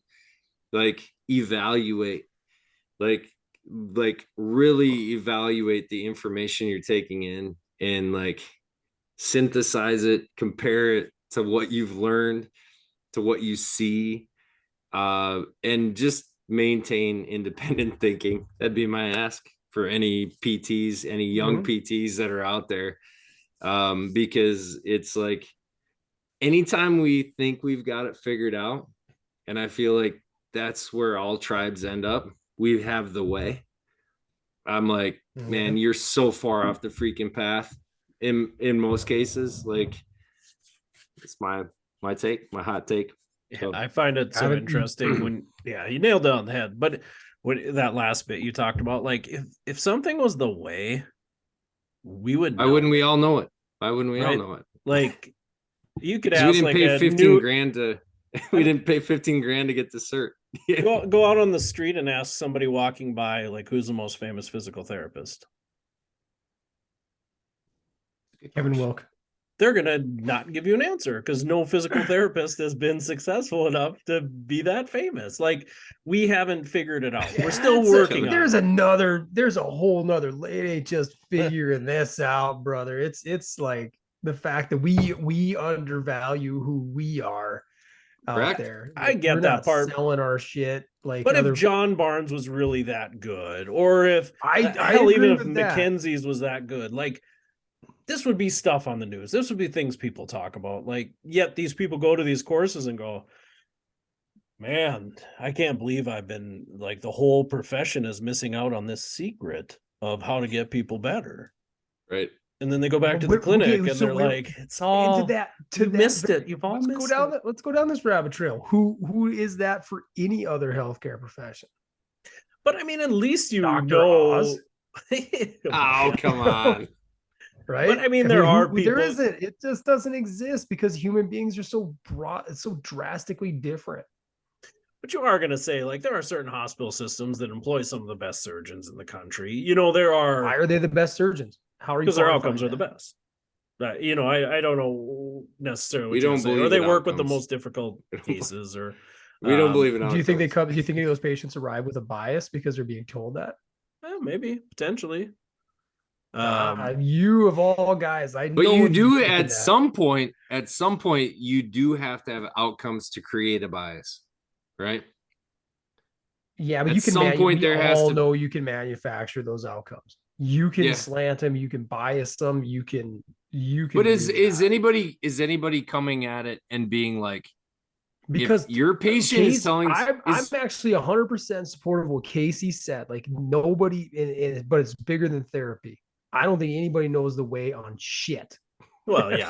I mean, you're not wrong, right? Nothing's perfect. Because if they did, because you said a brilliant line. Because if they did, we'd all know it. We would all know it. Instead, there's tribalism in therapy. There's tribalism when it comes to, like, different ways to do a scope. You know, there's tribalism when it comes to open versus arthroscopic. There's tribalism within chiropractic. Chiros, maybe they are the most uniform, but yet they have active versus passive versus subluxation theory people. Activator. Was that what that symbol people, was? Whatever the fuck that is. Concerned right away. What was going on? Oh, all right. So I love what you're saying, though, because we got to keep growing, keep learning, figure it out. But yeah. But I don't know if we ever will, because people are so drastically different. And some people, I've said this before. There's maybe another pet peeve. People don't want to get better. Some people don't. Yeah, there's some of that. Yeah, I wish people would just think about that when they go to these courses. Like, do you really think if this guy was so successful, everybody that comes through the door is, better? Like, you think that I shouldn't pick on John Barnes. It's just the name that comes to mind. You think John Barnes spends these weekends teaching people? He's not going to sponsor our. That's okay. Brought to you by khaki shorts. Khaki shorts everywhere. Yeah. JC Penney's. JC Penney's. Darn it. But if these guys were so good, they'd be so busy, so rich, so well known that, like, wouldn't be out there doing this stuff. Don't tell me they're doing it out of the kindness of their heart. Like, they found a system that kind of works that they can sell to people, and that's the crappy reality of it. I mean, there needs to be continuing and I think some of it comes from a place where they truly believe it, where they truly believe it. But yeah, I think there's also some crap that some stigmas or some dogmas that people just adhere to too much. Where are we at? Are we at Casey's two? Number two? Yeah, my number two. To segue off obviously Jeremy's. A good one. Yeah. segue off of Jeremy's a little bit. Mine's a little, again, more maybe patient care than therapy care, although I would admit Jeremy's is the reason it's a problem. But the patient that is really stuck on like, my old therapist did it this way. Like, and no matter what you do, like if you don't at least incorporate some of that, you're never going to get better, and they're going to keep asking for it. You didn't build enough rapport, man. My last therapist always did ultrasound on my back afterwards, and it felt a lot better. You know, and it's such a hard conversation to have, to be like, well, your last therapist, we don't have the machine. We don't have the machine. Yeah, I mean, machine's broke. You know, I get it a lot with like pelvic alignment all the time. Was like, this such a hard conversation? It shouldn't be, but I don't know. You have it. You definitely don't want to like totally crap on them either, because like they didn't know any better. You know, they're believe what they were sold. But you know, I see it all the time with modalities, and then with like alignment. All right, you're not even going to check my hips. It's like, well, we watched you move. You know, it looked good. No, but I mean, you're going to put my hand, you know, your hands on me and watch me march and decide where my out flare is or my upslip is. Okay. Tell me about the nominate. Yeah. Rotating all out. Oh, counter nutated for sure. It's like, well, you know, how are you ever going to be effective if you don't know which way it's rotated? God, that pelvic ring is so mobile. It just moves everywhere. So I think that patient is, to me, frustrating, because it's like a Rubik's Cube. It's like a Rubik. You just like, there's so many things to correct here, and you're just so stuck on that. Like, oh, you do a muscle energy technique to put it back into place. Yeah, then you're gonna go up the stairs and literally use the same muscles in the same fashion. And it's like, if that was enough to put it back in, that sure would be enough to put it back out. That's not how the human body works. Yeah, well, you're supposed to tell them to avoid stairs for 24 to 48 hours after that. I mean, there's just different things like that. But yeah, that's just one example of that, you know. And like I said, modalities, you know, like, well, the ultrasound seems to be the thing that really worked last time. And it's like, oh man, these, you know, and you don't do it. No, like, counterclockwise. You gotta go like, counterclockwise. Come back next time. They're like, it's a little better, but you know, I think the ultrasound would really help a lot. Like, oh, I'm gonna do it. Like, you know, it's so tough to be like, God, get over it. We don't have one. We don't have a functional ultrasound unit. Yeah, and that's an easy one. But some of the like the hands-on techniques, I think those are harder, because I don't have hands. Okay, so can I? I've lied and said that before. What if you? I've lied and said that before. And we're like, oh yeah, you look level. That's what I do. Yep. You do. Yep. You look level. Oh, you look great. I do that all the time. Sure, I'm like, looks good. Now I want to throw. I don't want to turn this into a pelvic, you know, a SI debate, but yes, you do. I have seen. I think there's value to that with like pregnancy related changes. Because I have seen that with certain patients, and there's might be the only case. There's pretty good literature that supports it. That's what I said, Jeremy. It's a caveat, my man. Well, I'm not sitting here yelling at pregnant women, Nick. No, to clarify, I can't even be around them right now. So we're already 4 into this. We're getting real upset now. Wow, peeved. The nature of the beast. Yeah, look what you've done to us. Yeah, what a fun. I knew this would have this top 5. Arr. All right, my number 2 is, this is more when it comes to dialoguing with therapists, whether they're younger therapists, even veterans, and they seem to have a high volume, or nearly 100% of the caseload, that's challenging patients. And that's whether it's used as like a cop, number one, just a cop out to not like handle their shit and their responsibilities that they need to do during treatment. That's kind of chaps my backside a little bit.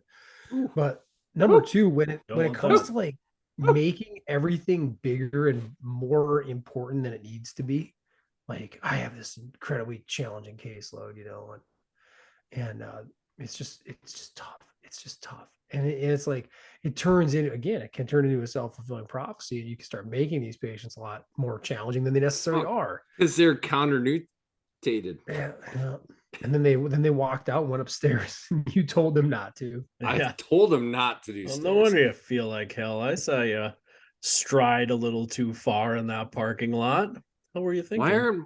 Why are my photo scores better? I think it's that's you made. There's somebody used 2 examples from the clinician to clinician thing. Number one was outcomes when we're analyzing photo, and it's like, wow, I see all these complicated, challenging patients. Like, okay, bullshit. And then number 2, like, well, I can't do all my documentation like point of service because I got challenging patients. Oh, geez, who the hell doesn't anymore? Mm-hmm. Right? Like, that's the world we live in now. It's a big piece of what we see, regardless. And you got to stop using that as your cop out, see or start seeing the world a little differently. So that's my number 2.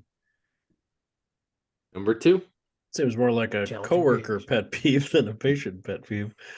I said patient care. I said it applies to patient care. What are you trying to giggle about over here? Put your friggin' blue blockers back on. Bruce. Don't mind if I do. You're getting out of hand, Bruce. Come on, Brucey. That's it. Oh, he's looking sexy. He's back. He's back. Yes. He couldn't hear us. We need some cool your jets. Cool your jets. Straighten up for that hair. All right. Anywho, I think that's how he sounds. I have no idea, if I'm gonna be honest. I don't either. That was Murphy Brown's interior decorator. Oh, that guy. Yeah. From Independence Day. Yeah, and Mrs. Doubtfire. Right? Yeah, Mrs. Doubtfire, the brother. I better call my mother. Oh, second thought, I better not call my mother. It works a lot better when your voice matches how the lips are moving. Yeah. I'm gonna go to my number. I'm gonna do my number 2 now. Okay. So a really challenging patient interaction for me is when you can be working with a patient, probably the aforementioned, like, man, I got 12 visits and then I'm getting this MRI, and you see good functional and objective improvement, shoulder range of motion, neck rotation, whatever it is. And they're like, pain is really mild, right? Like, maybe he's not completely gone, but they're doing so much better than they came in. And then they're like, no, time to get the MRI. We're cutting off therapy. I need surgery. Gosh, and that just happened not that long ago. And we're seeing the patient again. And she said, I didn't know what surgery I was even getting, and I feel worse. And now you're starting up that hill again. So that challenge of like value, right? Like you sit and educate, hey, this is where we're at. This is where we were. This is where we're at. This is where we want to be. We're like, just boom, boom, boom, boom, boom, boom, boom, need surgery. And it's like, well, why am I not better? That's a challenging one for me. Very much. Where you feel like you can educate until you're blue in the face and try to demonstrate and like, this is what we're doing, but they don't really latch onto it, or just we get kind of trumped in that hierarchy and like, well, my surgeon said I need surgery, so that's what it is. Why is our opinion, I'm just going to ask you guys, why is our opinion on musculoskeletal orthopedic dysfunctions valued so much lower than an orthopedic surgeon? Why do you guys think that? Go out on the street, ask a random person who the most famous PT is. I guess your answer. Like, there's just probably nobody in our profession that's stood up and had a loud enough voice. Like, I don't know. At least in America, we've never had a celebrity. We've never had who's that huge Stefania Bell, James Andrews. You hear that name? Well, James, if you follow sports, yeah. But I'd say like that. But your back pain patient who's having surgery, like the one you're talking about, like Same with, they probably don't know what James Anders is. Yeah, I mean, in popular culture, I'd say like Stefania Bell on ESPN, like she'll talk through, like she's board certified, like she'll talk through injuries. But I do find that it's like very rare, like it'll be like an anatomical like breakdown, but it's very rare that she gives like a treatment opinion. Like she might be like, it's gonna be 6 weeks until they're back, but it's maybe you'd say that's a treatment opinion. But it's usually in that case, it's like, well, he's going to be evaluated by, this surgeon, and then we'll see, and then we'll see what the outcome is, But maybe it's not even a famous voice, but there you go. There's TV shows like ER, whatever, all those things. Those sociologically, it's just out there. It's in the zeitgeist, and it creates these belief structure. Right? Yeah. For years, it's like, well, my grandpa had surgery, and it's amazing how many people come into maybe to your point, Jeremy, or maybe it's different. I don't know, but how many patients have come in with their stories of loved ones and themselves who've had really shitty outcomes from surgeries, but I need another one. Answer. That's Nick, the answer. I need my 7th. There was one patient, I think it was like 18 surgeries before 40. And they came in and they basically were like, yeah, but you can't do anything for me because I need another surgery. And it's like, how are we evaluating success?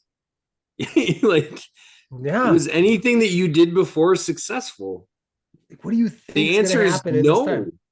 You had 5 back surgeries. I need the 6th. That'll be it. That'll fix it. And how do we allow it to keep out? All right, we're off track here, but I agree. I think we're all in agreement here that this stuff just gets, I mean, there's a population that just needs to be like sat down and really explain some cold, hard truth. Yeah. But yet there's always another provider you can run to. If you didn't like that truth, you're like, well, it's not my truth. I'm going to go find another surgeon who will slice into me. Yeah. But that's where I think it is important to educate about outcomes. I'll say that all the time too. Man, there's no perfect PT. There's no perfect chiropractic. There's no perfect acupuncture. Like some existential ability to like just in the whole world of universal healthcare, if it ever got that way. And maybe there are stopgaps like that do exist in places like Canada, where they're just like, no, you do not qualify for another surgery. It didn't work before. It's not going to work. You're too old. You're too old for surgery. Yeah, that's stuff. Too fat. But I would argue, those patients do fine. Dude was telling me in a lot of times, like, and this is anecdotal. I didn't double check. When I say they're doing fine, I mean they're like mentally they do fine with it. Like, told me my rotator cuff's torn, but since I'm 79, they don't really repair that. And here they are. They're like, I'm like to hear. Like, great, we can work with that. Yeah. Yeah. I'll go with it. Yeah. You're right on the age. Maybe that's our start, but they need to have some cap on surgeries too. Yeah. All right, Case, we're on to numero unos. Number one. My number one pet peeve. Really, you're struggling, bro. Is the entitled patient. I think that one bothers me more than anything. I think that, again, that goes beyond then disrespect for my time, but that just disrespects everybody. I need to get in today. I need to see Casey today. Well, he's booked. Let me talk to him. Like, that's not gonna change anything. Can't you move somebody? Like, I get patients call, ask that. Well, just move another patient over. I'm not gonna move another patient over for you, and then they just kind of expect everybody to, bend over backwards for them. And I think that, like, everybody here hurts. Everybody here is busy. Everybody here's got stuff going on. Like, the patient that just thinks they're better than everybody else and deserves special treatment, just that really, really bothers me. And huge pet peeve. Is it correlated to socioeconomic status? Not all the time, actually. Oddly enough, I find the hugest correlation to be like involvement in the medical field at some point. Yeah. Oddly enough, whether it was nurses, doctors. Well, you say we run too tight of a ship to do that. You might have had gaps in your schedule, but we don't. Well, and that's what I'd say. That tough love of like, I mean, yeah, I appreciate that you feel this is important. You got to get in, but like you got your exercises. If you know your schedule is going to be that tough, like make sure you schedule yourself accordingly. It's just a tough patient to deal with. And like I said, then they always want to talk to you or like, tell your TSR, well, get them on the phone. Like then you get on the phone. You're like, oh, sorry, we're busy. Like we can't fit you in. Like, it's tough because you don't want to be like, well, I'll just stay late. Sometimes if it's like an emergency situation, I'll stay late for a patient. Don't mind at all. But if you're just like, hey, I got a hair appointment at 8, you need to get me in this afternoon instead. It's like, I'm not going to bend over backwards for that patient because I think there's some behavior there that's negative and toxic anyways. And I'm not like a huge believer in keeping toxic patients in the clinic if, they continue to be toxic. There's some value in that too. So I find them to be the most toxic. So they make everybody miserable. Well played. So that's my number one. You're a boss, man. Okay. All right. I see everybody. You're a boss. You're a boss. I need to get more bossy. He's red ass today. I feel bad for him. This is not our normal case. And the top 5 didn't help him. He said before. No, he said before he was a little bit more on the edge. So I should have. No, when I heard that we should have scrapped it and went with like a more colorful top 5. Well, we should have. It's not like I told you ahead of time. I mean, it's not like you failed me. I feel bad. Our listeners, life goes on. They know Casey's a happier guy. Yeah, typically. Yeah. Well, my number one's been said already. Casey described it pretty darn well, and it's the habitually late arriving patient. Ooh, that's number one. That's my number one. And apparently I like the way you put it. Apparently I dislike it more than I dislike the cancels and no shows because it is my number one. And because and really I had one person on caseload very recently who embodied this to a T. I think it's our 6 or 7 visits for a shoulder, and every single time, including from eval to discharge, she was 10 to 20 minutes late, somewhere in that window. Regardless of how many times I reminded her of her appointment and when the next one was, and it's just such a freaking disrespectful and reminder calls. Text. Put them both on. And she showed up, no apology. I think one time, there was one time where she acknowledged it. And she's like, oh, it's hard to get here. And I'm like, okay. And I said, we'll just, I know next week we're at 2. Will that still work for you? Will 2 p.m. still work for you? Yeah, it does. And then next week it's like 2:15. It's like, okay, and maybe we don't need a full hour, whatever. But however, it's the fact that it's just a complete dick thing to do. Like when you 100%. Do it routinely. Be an adult, be a human. I know, be an adult. And you've been allowed to slide like your whole life, apparently. But again, in this case, there was actually no excuses. Like I get what you're saying, Casey. But most of the time, people they just haven't grown up and they can never get their shit together, so they're habitually running late. But the people who are just like, well, and maybe that's entitlement too. That's like, well, I'm just gonna show up and they're gonna freaking see me, and that's just it. It's on us to think that like increasing age means that you're not a child anymore. It's on us. I'm gonna leave it with this. I want to leave this and I'll turn it to Jeremy. I was dang close. Probably like second to last visit. Because the last one you're like, all right, she's done. Yeah. I don't have to worry about this crap anymore. But the second to last one, I'm thinking to myself, when she was, I think that one was like 20 minutes late. And I'm thinking at like quarter after, I'm like ready to go up front and be like, just take it off. Like if she shows up, tell her I'm out, right? She can't get in. I'm like, that's because you don't. That's because you don't own the clinic anymore. Cancel them all. 5 minutes, you're done. No, I decided. No, I didn't do that, Jeremy. I thought about it, but I didn't. I know you wouldn't. Oh man. And then it shows up, and by the time we're done, it's like, oh, I'm so glad I came in and it's really helping. And you're like, oh, okay, You're fine. Why aren't you on time though? All right, I'll see you next week at 1:45. Wink. Yeah, For I your should have 2 did o'clock. that old trick. Yeah. Inevitably, anytime I've ever done that is the one time they show up Actually, on time. Jeremy, you might remember.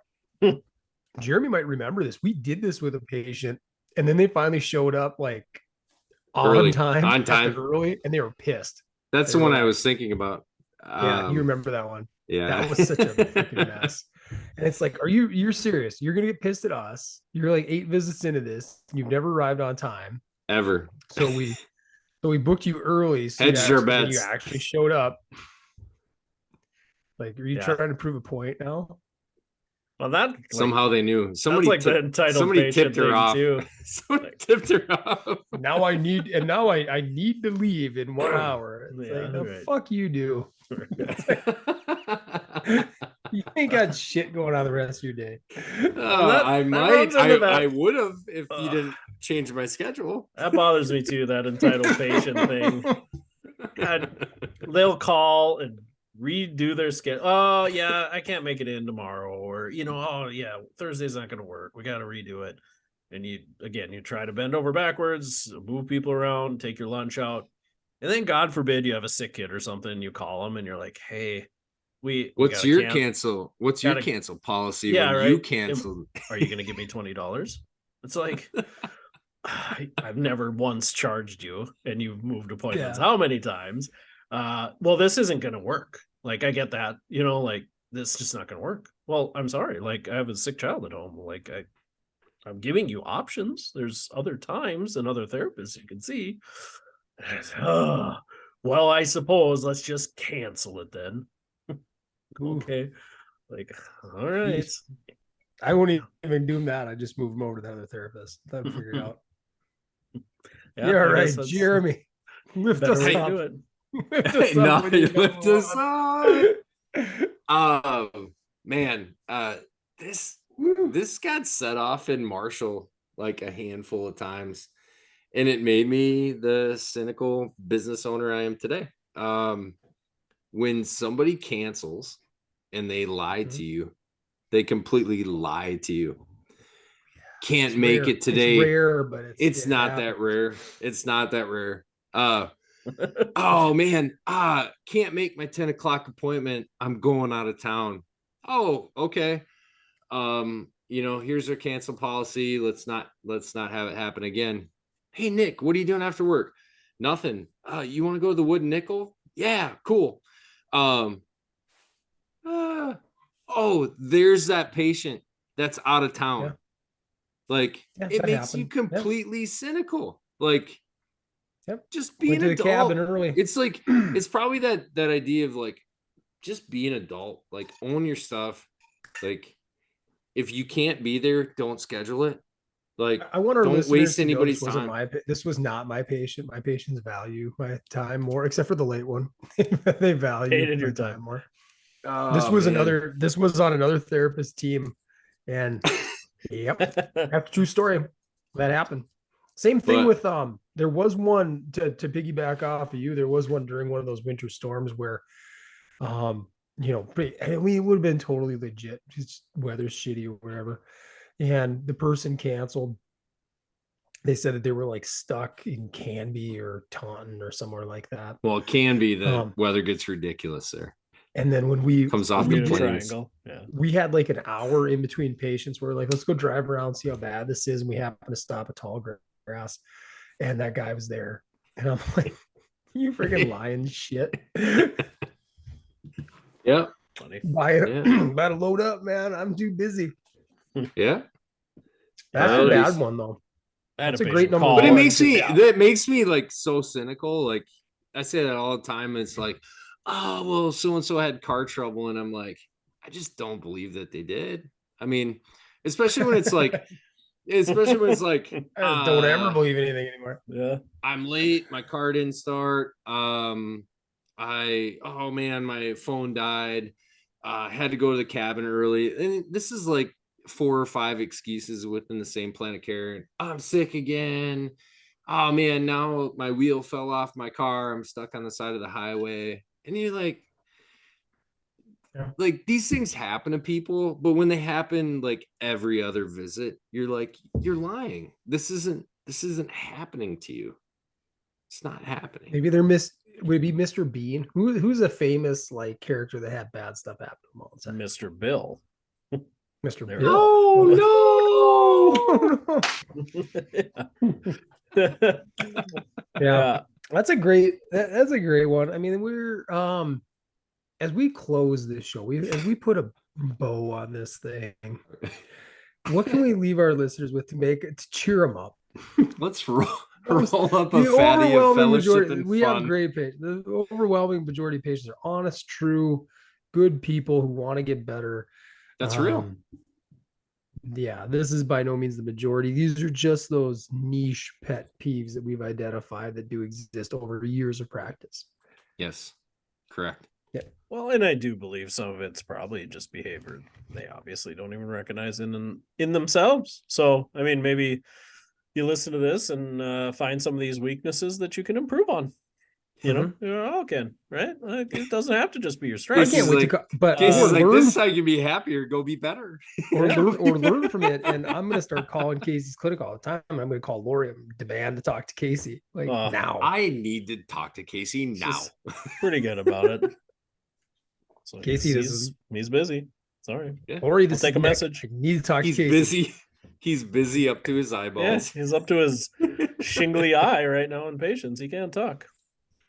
He's up to his eyeball, his one eye that he's got left anymore. Are you winking at me? I don't know. It is awkward. So, no, I think you're totally right, though, Nick. I mean, this is such a small majority of it, and that's probably why it's so pet peevy. Because when it happens, you're like, ugh. Ugh. Yeah, is that what they call a small majority? I'm sorry. It's only 51% of our patients. My brain's not working. Somewhere in the ballpark of 53% of our patients do these. So what do we always have say? these traits? Should I do your exit? Oh, you want to try it? Yeah. Should I do your exit line? Hit it up. Shop dog. Yep. Well, you nailed it. What about our email? As always, this is Casey Butterbell Kansas. And he's not doing it well. He's not. I don't have his gifts. Right. Those are not strengths of mine. Yeah. Well, with that, you'll get them next time, Nick. That concludes episode 61 of PT Shop Talk. Hit us up at ptshoptalk@gmail.com if you want any topics you want to hear us talk about, you want us to go over a top 5. Heck, you're interested in being on the show, let us know. About time we have another guest. Check us out on Facebook, PT Shop Talk. We're on Twitter at PT Shop Talk 1. If you want to see our ugly mugs, want to see me blistery eye crying today, check us out at YouTube, PT Shop Talk. Made it easy for everybody. Maybe we'll be that voice in therapy someday. Until next time, I'm Casey Hansen. With me as always, Nick Doling, Jeremy Van Klompenberg.